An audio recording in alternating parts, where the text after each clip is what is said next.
Hello everyone and welcome to another video on the channel. I'm not sure when this video is going to go up, but as I have rearranged my collection now, I've done it in release year now. It's finished finally. Well, I say finally, it only took a week, so it didn't take as long as I thought it would. Did a little bit every night when I got in from work. Managed to get it done by last weekend, so it's all sorted now, bar a few I've obviously got to file in that I've watched recently. So I thought now's the best time to sort of do collection videos. So I'm going to do it by year. So the first sort of 3 videos is going to be, so this first video is going to be like the 30s, 40s and 50s. And then the next video will be the 60s, then I'll do one for the 70s, and then after that, it's probably going to be more, as we get into the 80s, I might have to group them together, like 80 to 85, just because the newer films they are, the more I tend to have on Blu-ray, just because there's obviously more widely available films, newer releases on Blu-ray, if you know what I mean.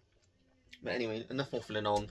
They're not in any sort of release exact order. These are just 30s, 40s and 50s films all mixed in, although I think it goes from 30s to 40s to 50s, I think. But yeah, we'll get straight on. I can give you my brief thoughts on all of the ones because it's not a huge stack to go through. And yeah, this will be going up whenever, because I've got a Blu-ray hunt video which I'm going to record tomorrow. That will be going up during this coming week.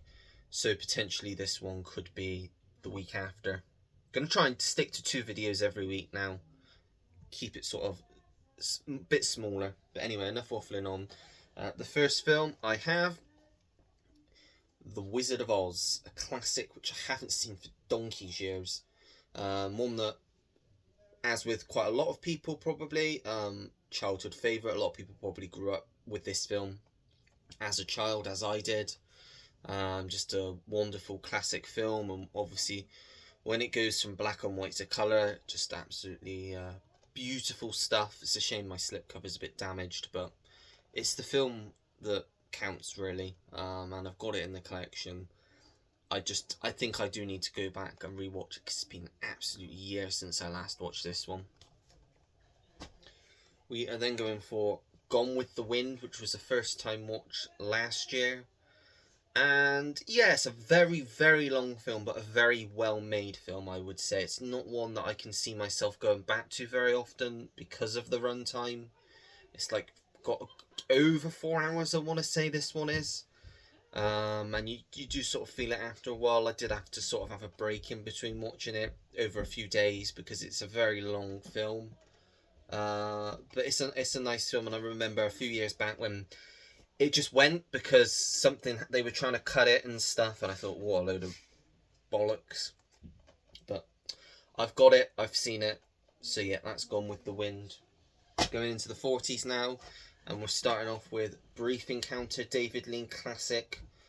Just a great film. Celia Johnson, Trevor Howard, written by Noel Coward. Just a lovely sort of British film set, I think, is it, well, 45, so the end of the war it came out. It's just about a story of 2 people that meet by chance and form a connection, fall in love, but the world is pushing them apart from each other, that sort of thing. Yeah, lovely film that is. Then we have Meet Me in St. Louis, a staple for me. I try and watch this between Christmas and New Year every year because it's just got that sort of feeling for me, because it goes from sort of Halloween to Thanksgiving to Christmas all the way through to Easter. But for some reason, I think the first time I watched it was between Christmas and New Year, so it's sort of become a staple for me now every year. And yeah, it's just a great Judy Garland film, great musical that just shows a slice of time for this one family at the World's Fair. Is it 1919 or something like 1909, something like that. And then we have Easter Parade, which is another one I think was a first time watch last year. I watched this around Easter. A good fun musical, not one of Judy Garland's best. I enjoyed it. Can't remember too much about it if I'm being honest, but yeah, it was alright. Then we have Citizen Kane, perhaps the most overrated film ever made.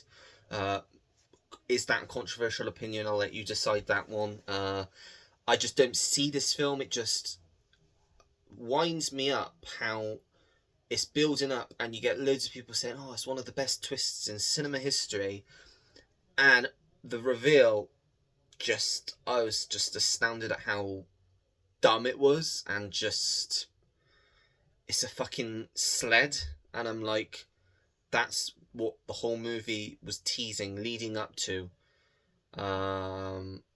Yeah, wasn't a fan of this one. I appreciate the film more than I enjoy it, I'll say for that one. Citizen Kane. Classic here, love this one. Casablanca. Had the privilege of getting to see this for its, I'm guessing, 70th, or maybe, no, 80th, probably. Yeah, 80th anniversary re-release at the cinema, and it got a nice 4K release at the same time, which I got at HMV in the 2 for 30. Yet to check out the 4K transfer on my telly, but I'm sure this one's going to look great because it's a fantastic film. He just looks great, and I love Bogart, becoming one of my favourite classic Hollywood actors. Yeah, Casablanca, and another Bogart classic next. The Maltese Falcon, watched this towards the end of last year. A great film noir film this is, about a Sam Spade. They've made lots of films based around this character, and yeah, he plays a private detective looking into his partner's murder, basically, over this mysterious thing he was investigating. Yeah, really entertaining film. Mary Astor. Bloody pull out on these ones. Gladys George. Yeah, I don't know any. I know it's John Huston, but I don't know any of the other names in this. Maltese Falcon. Classic Christmas film next. It's a Wonderful Life. If you've not seen this, do yourselves a favour this Christmas. Give it a watch. Just such a beautiful film. It's not a full-on Christmas film because it's not all the way through Christmas. It's just about one man's life. It starts at Christmas, it ends at Christmas. It's basically like what would happen if he wasn't around, basically. What would the world be like? And it basically shows him that the world would be a fucking miserable place without him, because he brings joy to a lot of people's lives. Brilliant, brilliant film. Jimmy Stewart. Love Jimmy Stewart. Fantastic stuff. Grapes of Wrath, another first time watch last year for me, and I thought it was okay. Wasn't fully paying attention to it when I was watching it. I know it's considered a classic, a John Ford classic at that. Henry Fonda. Need to give this one another watch. I'm more of a John Ford Western fan than the drama fan, but I'm open to giving this one another watch at some point. One of my favourite musicals next, Singing in the Rain. Absolutely love this film. Just such a wonderful film, and it just makes me want to burst out in song and dance, but I'm not going to do that here because that's Sam's job, so I'll leave it to the professional. Singing in the Rain, just, yeah, fantastic musical. Another Jimmy Stewart film next. I love Jimmy Stewart. Harvey, about an imaginary rabbit called Harvey, his best friend, and everyone thinks he's going loony, trying to put him in the loony bin, as it were. It's just about a man and his best friend, imaginary best friend. It's a fantastic film. Yeah, I love this film as well. Harvey. Classic Billy Wilder film next that I adore. Sunset Boulevard. Really need to get my hands on the 4K they did it last year of this one. Norma Desmond, what a character. I mean, just what a character. I mean, the line, "Alright, Mr. DeMille, I'm ready for my close-up." It does say it on the back, but I didn't want to get it wrong. I knew it was that, but I didn't want to get it wrong. Gloria Swanson, William Holden, fantastic sort of drama about this has-been silent movie star trying to make her big comeback.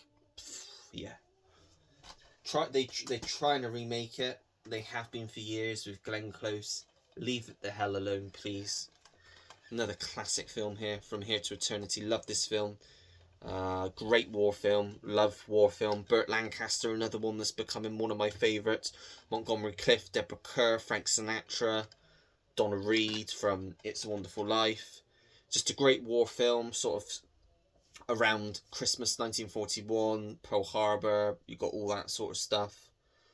Fantastic, fantastic films. Frank Sinatra's brilliant in this. Recommend this if you're into classic war films. Fantastic watch that is. Probably my favourite Hitchcock film this is. Absolutely love this film. I think there's a 4K of this. If there is, I need to get my hands on it. North by Northwest. Just this scene alone. Fantastic stuff. Sam mentioned it on one of the streams the other day. It's just such a great adventure thriller film, spy, whatever you want to throw it into. Cary Grant, James Mason, Eva Marie Saint, who is still going, which is crazy. I think she's like 101, 102 now. Mad. But just a fantastic suspense thriller from the maestro, which of course is Hitchcock. Please give that one a go. This was my introduction to Hitchcock,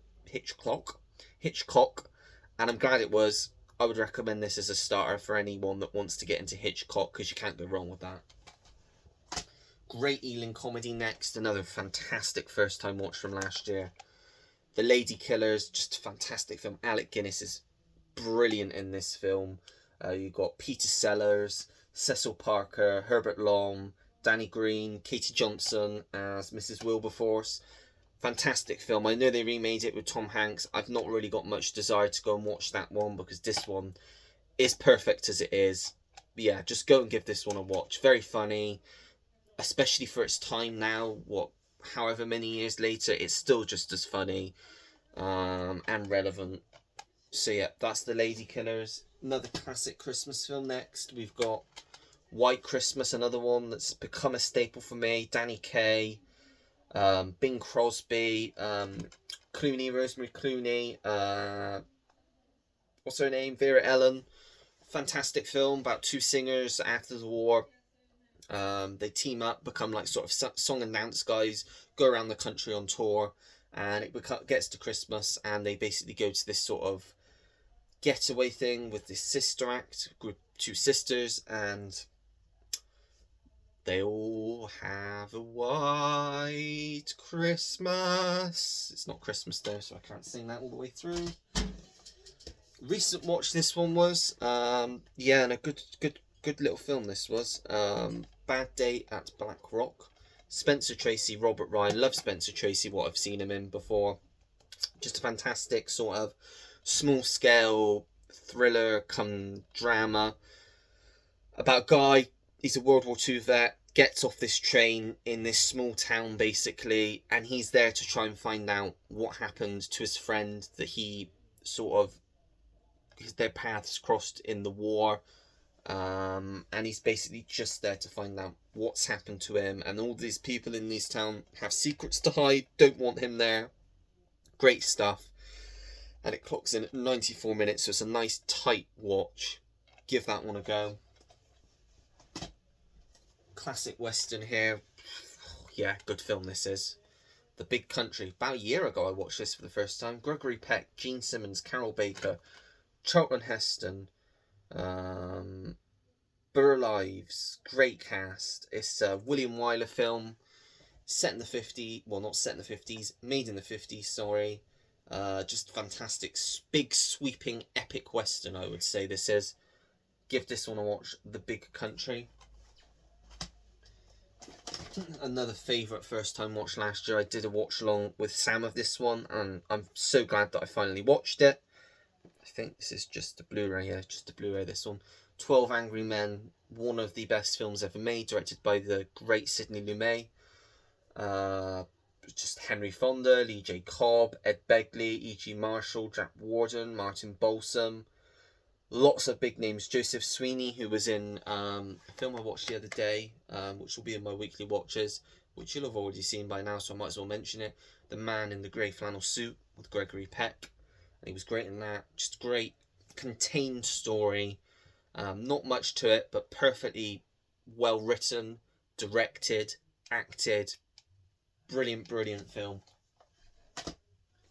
Another great Billy Wilder film. Some Like It Hot. Love this film. I think this is a fantastic film. Jack Lemmon, Tony Curtis, Marilyn Monroe. Just a like screwball comedy, one of the best screwball comedies in my opinion. Just fantastic stuff, this one. Like another one, if you want to get into older comedies, I would recommend that one highly. Another Jimmy Stewart film next. As you can see, I'm a big Jimmy Stewart fan, and that's Otto Preminger's Anatomy of a Murder, which I think won Best Picture. Yeah, did nominated for Best Picture. I have a feeling it did win. But you got Lee Remick in here as well, Ben Gazzara. I think who? Just trying to look. Yeah, very young George C. Scott in here as well.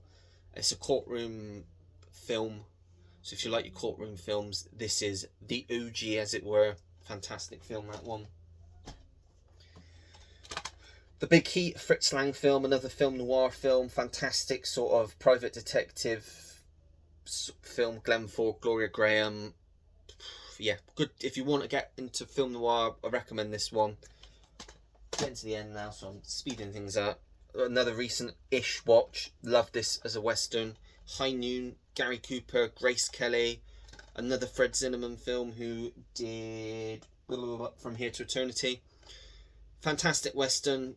Very simple concept, executed brilliantly. They've tried to remake it many times. I mean, from what I hear, Outland's basically High Noon in space. I've yet to see that, so I don't know, but I've heard a lot of people describe it in that way. Great stuff. Very tense film. Again, very tight, about 90 minutes. Brilliant stuff.